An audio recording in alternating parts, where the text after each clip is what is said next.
As no doubt you are familiar by now, U.S. President Barack Obama has gone ahead and signed 23 executive actions regarding gun control in the United States. Now, these new changes, these executive orders, executive actions, of course, completely bypasses Congress and everything else. In other words, they go straight through into law without consulting the people.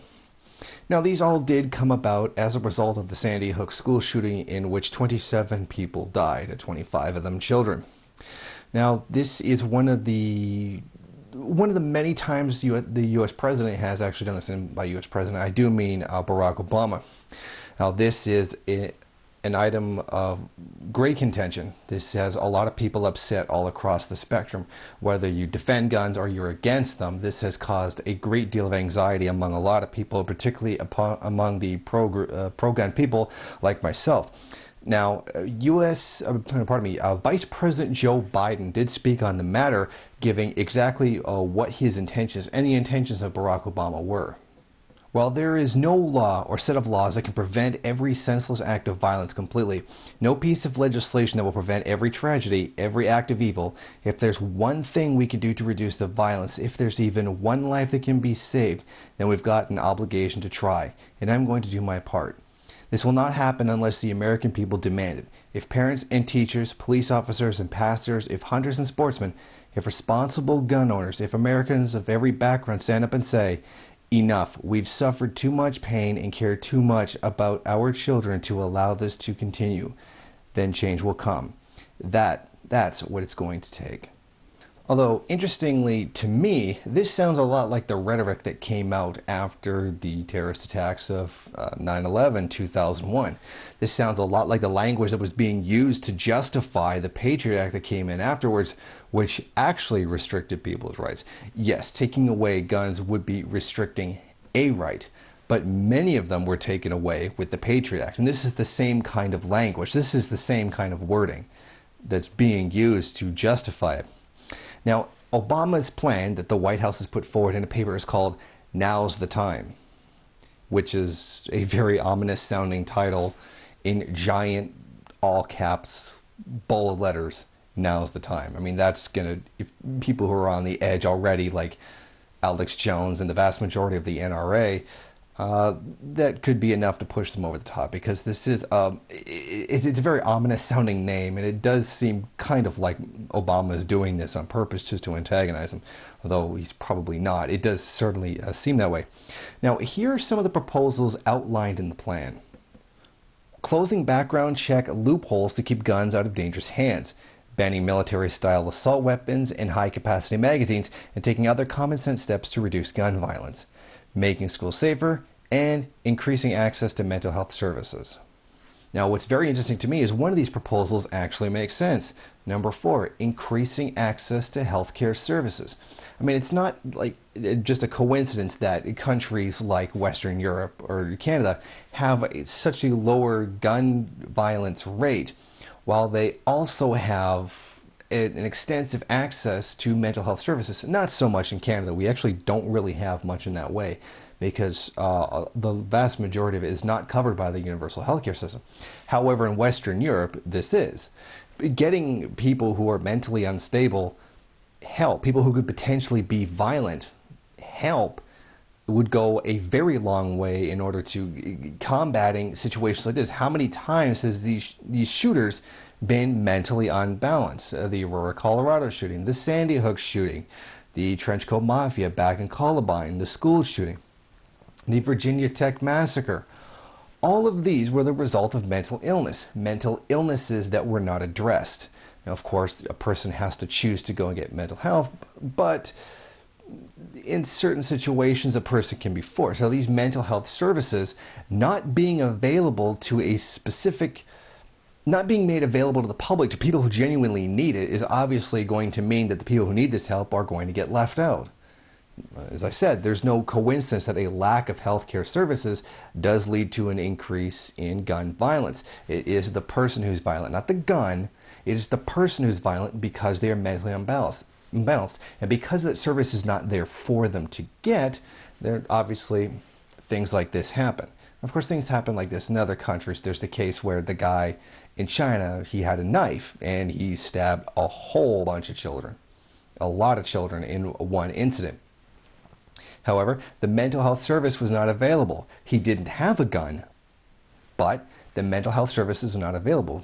A lot of people don't seem to understand. China does not have a universal healthcare system, and a lot of people are going without health services, particularly mental health. And mental health almost is ignored by a lot of the mainstream health. It's always focused on something physical. Mental and psychological health care is very often pushed to the back and not regarded as a priority, even though in terms of having a healthy society, it actually very much is.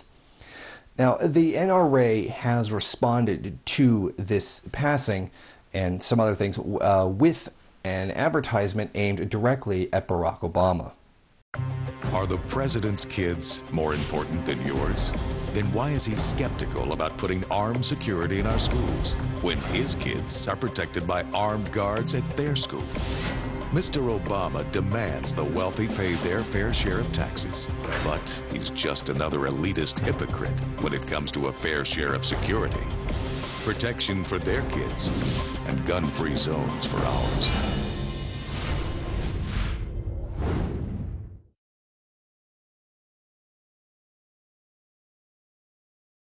Now, in this video, there are some things that are right and some things that are wrong. Some of these are like legitimate criticisms, some are not. It is interesting to note that claiming someone's an elitist while to stand up for the regular person, the U.S. president has always been an elitist. Like you would never find them saying this about Reagan. I mean, Reagan was about as much of an elitist as Obama is, perhaps even more.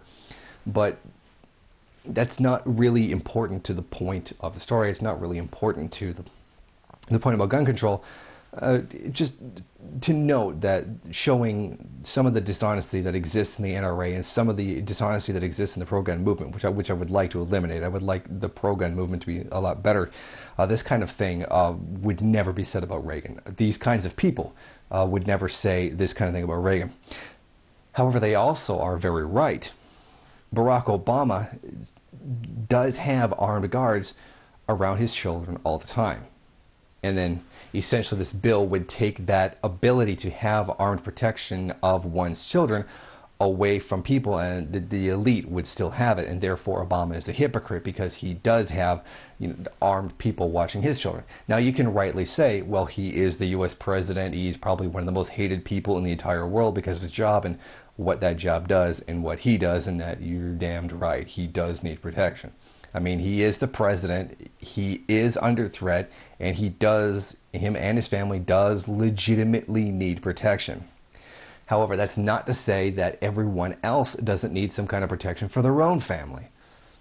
That's true. Everybody does want to protect their family. If Barack Obama not only needs, but has the right to have firearms to protect his family, then everybody else should have that right as well.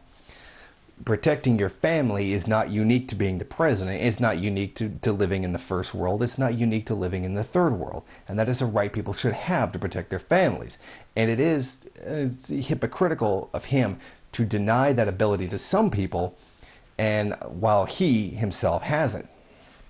So there is a hypocrisy there about that, but it's not in the full meaning that this video actually portrays it. But it is still essentially true. Yes, he is denying other people the ability to have a firearm to protect their family, while he has, well, possibly the greatest bodyguard service in the entire world protecting his.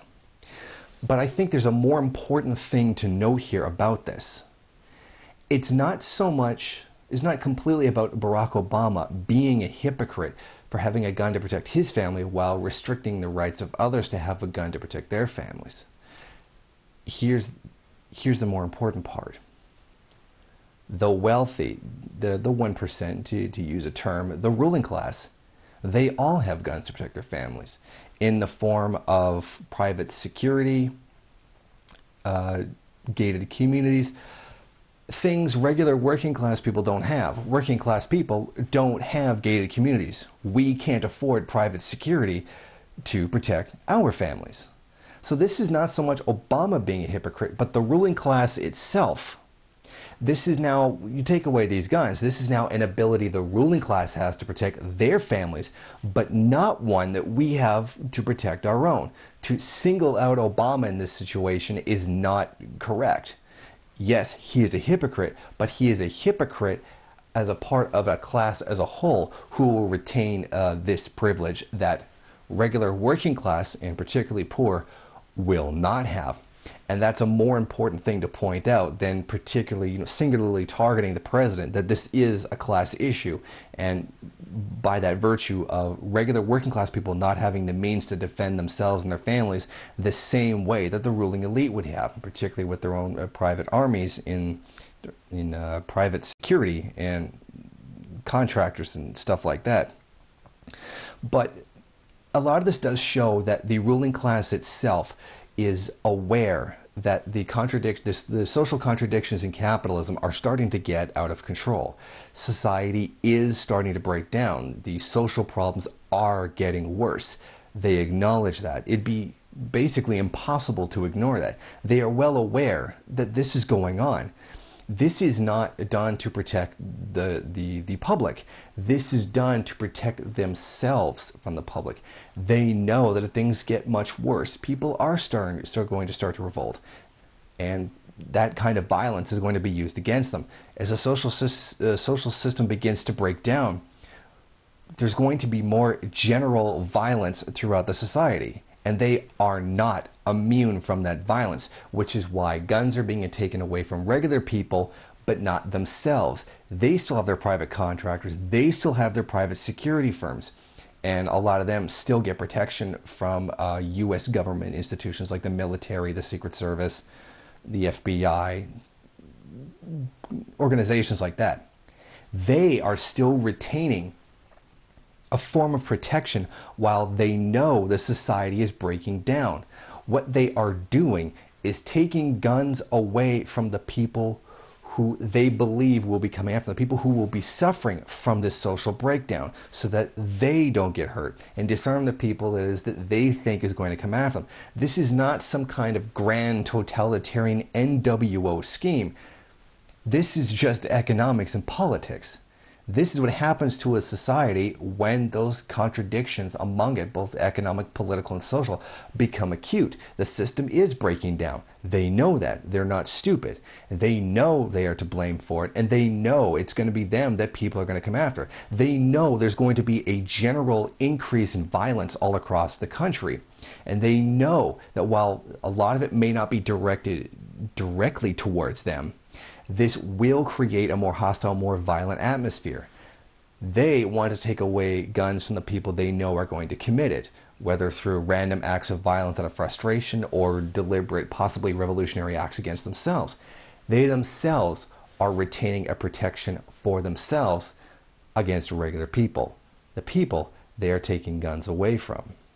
And I think that class understanding of what it is that's going on is what's important to keep in mind here. This is not simply some conspiracy NWO space reptiles thing.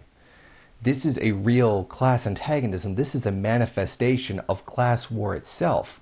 One that's now breaking into the physical sphere of like actual physical warfare that they rightly so do identify may be coming very soon because of the actions that they have taken against the American people. With all this having been said, my position on gun control remains the same. The people should be armed. The people, as Mao said, the people and the people alone are the motive force in the making of world history. When the world has changed, it has been the people who have done it. For right or for wrong, under what guidance, it has still been the people who have done it. And they know that something is coming, some kind of change, because this system can't last. They know that. Economically, it can't last. Politically, it can't last. Socially, it cannot last. And they are in full recognition of it. This is why I support the people being armed. I would prefer that the people be armed with consciousness, class consciousness, as well as guns. But unfortunately, that's just not the way it is. So in lieu of that, at least can we have the guns. And I think that's a very important perspective to keep in mind, that this is still class-based. We We are in a class-based system, and we should understand the antagonisms that arise as a result of that. Now, to finish this, I still do support guns being out to the people, assault rifles, many heavier military-grade weapons. The saying goes, an M4 is not meant for deer hunting. And, as the reply goes, neither is the Second Amendment.